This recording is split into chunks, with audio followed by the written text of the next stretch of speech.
di pohon cemara. Assalamualaikum, mulanya kata. Saya sembah pembuka bicara. Saya Nur Syazwina Damia binti Muhammad Syarul Azizi dari SMK Temeloh. Tajuk yang akan kita bahaskan ialah kebersihan sungai, tanggungjawab bersama. Masyarakat umum semakin sedar dalam tanggungjawab untuk menjaga kelestarian alam sekitar pembangunan yang pesat telah memberi kesan yang sangat pahit seperti kejadian bencana alam di mana nyawa-nyawa yang tidak bersalah terkorban. Salah satu isu yang menjadi polemik masyarakat ketika ini adalah berkenaan bekalan air. Sering berlaku kerana terdapat pencemaran di sungai sehinggakan proses penapisan air tidak boleh dilaksanakan. Peristiwa ini boleh terjadi kerana kebanyakan di antara ahli masyarakat tidak sedar akan tanggungjawab untuk menjaga dan memelihara sungai yang dikurniakan Tuhan untuk kita hargai. Sebagai warga negara Malaysia, kita sebenarnya bertuah kerana hidup dikelilingi dengan pelbagai khazanah alam semula jadi. Dari kepulauan yang indah sehingga gunung ganang yang mencakar langit menjadi bukti kemewahan alam semula jadi yang kita miliki. Namun begitu, adakah kita menghargai kekayaan yang diberi Tuhan dengan sebaiknya? Salah satu khazanah tersebut adalah sungai yang hampir melingkari kesemua negeri di tanah air ini. Masyarakat dahulu membina kehidupan berdasarkan sungai sebagai salah satu sumber utama dalam pelbagai aspek. Tetapi kini, tempat ini menjadi pembuangan sampah, malah dicemari dengan bahan-bahan kimia yang membunuh fungsi sungai tersebut. Oleh yang demikian, penting untuk kita bincang dan kupas kepentingan sungai kepada manusia supaya masyarakat kita sedar dan mula mengambil tindakan untuk menjaga dan menghargai sumber alam kita. Adakah anda mengetahui bahawa sungai merupakan sumber air mentah yang kita nikmati setiap hari? Setiap hari syarikat-syarikat air negeri akan memproses air daripada punca air ini dan kemudian akan disalurkan kepada kawasan perumahan, perindustrian dan komersial.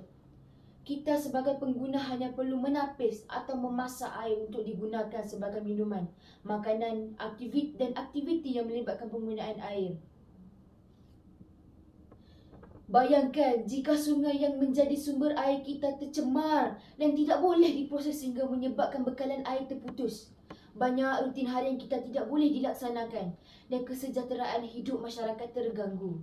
Peribahasa Melayu berkata, sesal dahulu pendapatan, sesal kemudian tiada gunanya. Sebagai manusia yang dikurniakan akal fikiran, kita wajib menjaga sungai demi keselamatan masyarakat dan generasi akan datang. Jelaslah bahawa ianya amat penting untuk bekalan air mentah. Di samping itu, sungai juga penting untuk berfungsi sebagai habitat kepada flora dan fauna. Dalam usaha memelihara kekayaan khazanah dan alam semula jadi, sungai merupakan antara tulang belakang kepada ekosistem tersebut. Pelbagai spesies hidupan marin, darat dan udara bergantung kepada sungai sebagai sumber makanan, minuman dan juga tempat tinggal. Oleh sebab itu, mustahak untuk kita memastikan kelestarian sungai diperkasa di semua peringkat agar keseimbangan ekosistem ini dipelihara.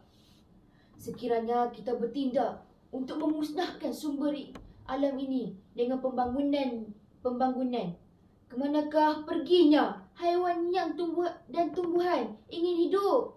Kisahnya berlaku kepupusan haiwan dan tumbuhan yang selama ini menjadi keseimbangan kepada ekosistem alam sekitar. Intihannya, habitat flora dan fauna perlu dipelihara, lebih-lebih lagi sungai demi keseimbangan ekosistem dunia. Sebagai alasan yang lain adalah seperti pusat pelancongan dan aktiviti rekreasi. Industri pelancongan merupakan salah satu sumber ekonomi negara, khususnya bagi penduduk di kawasan luar bandar. Selain itu, keunikan dan kecantikan sungai di Malaysia mampu menjadi daya penarik kepada pelancong luar maupun dalam negara. Jika ekosistem dipelihara, pastinya sungai kita akan menjadi indah dengan kekayaan flora dan fauna. Aktiviti ekopelancongan seperti berkayak atau berakit menyusuri perairan yang mempunyai jeram sepanjang sungai akan memberikan pengalaman yang menyeronokkan. Malahan, aktiviti berkemah di tepi sungai semakin mendapat perhatian masyarakat.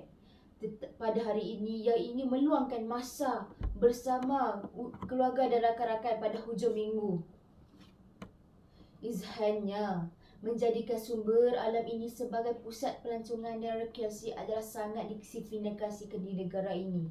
Akhir sekali, sungai adalah penting kerana ia digunakan sebagai salah satu kaedah pengangkutan di kawasan pedalaman. Kesimpulannya, sungai memainkan peranan yang sangat penting dalam kehidupan manusia.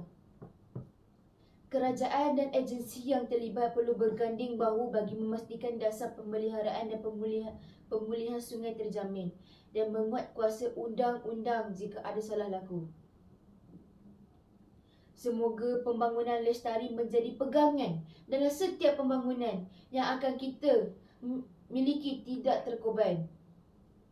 Bak kata pepatah, yang dikejar tidak dapat, yang digendong berciciran.